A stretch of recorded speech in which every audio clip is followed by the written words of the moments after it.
ce clip en évidence et modifions-le.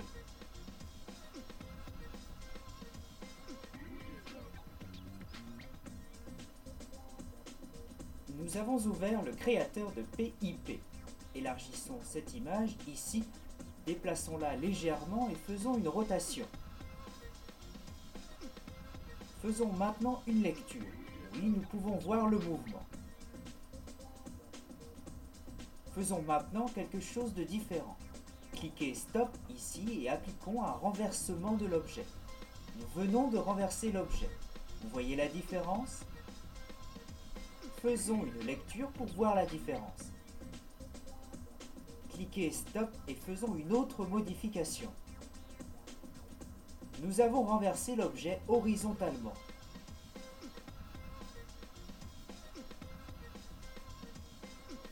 Maintenant, il se déplace vers la droite. C'est pas mal comme effet.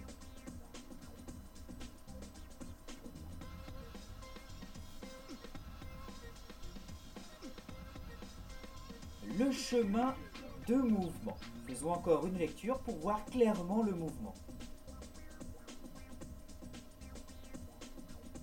Vous pouvez remarquer qu'ici, il n'y a pas d'image clé. Ajoutons donc quelques images clés pour voir la différence. Déplaçons le curseur et ajoutons une autre image clé en dupliquant la précédente ou la suivante.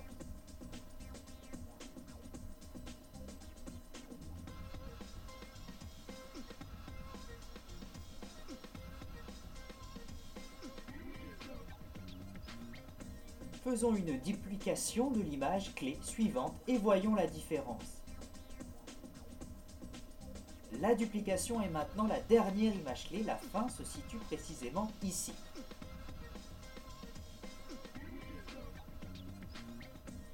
Voyons ce qui se passe, déplaçons le curseur jusqu'à cette image clé, c'est déjà à la fin du chemin de mouvement et la position ne change pas. Combiner le curseur avec des images clés permet à l'éditeur de mesurer l'allocation de temps.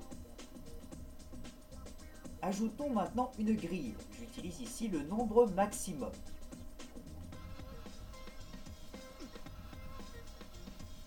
Ajoutez la zone de sécurité pour la télévision. Faites des modifications nécessaires pour une bonne position. Supprimez l'image clé lorsque vous souhaitez ajuster la fin du chemin de mouvement.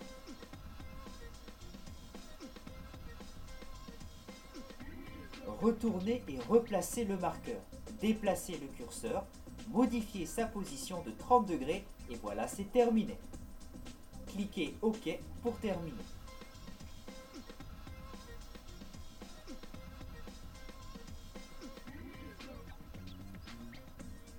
Nous avons importé une autre image sur notre fond sombre. Allons maintenant à la section Ajouter, éditer un effet de masque PIP. Jetez un œil au masque et sélectionnez-en un.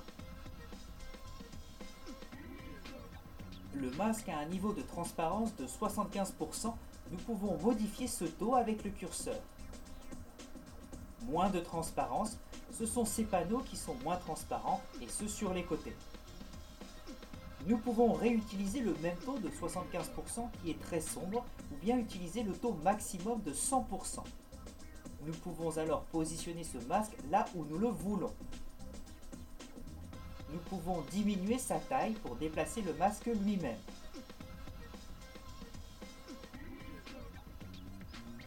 Nous pouvons maintenir ou non le ratio d'affichage du masque.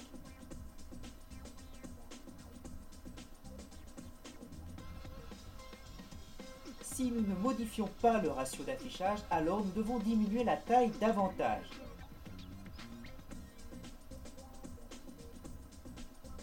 Cliquons l'onglet, ici, nous avons un effet de Fade In, Fade Out et nous pouvons contrôler l'endroit où l'effet est appliqué.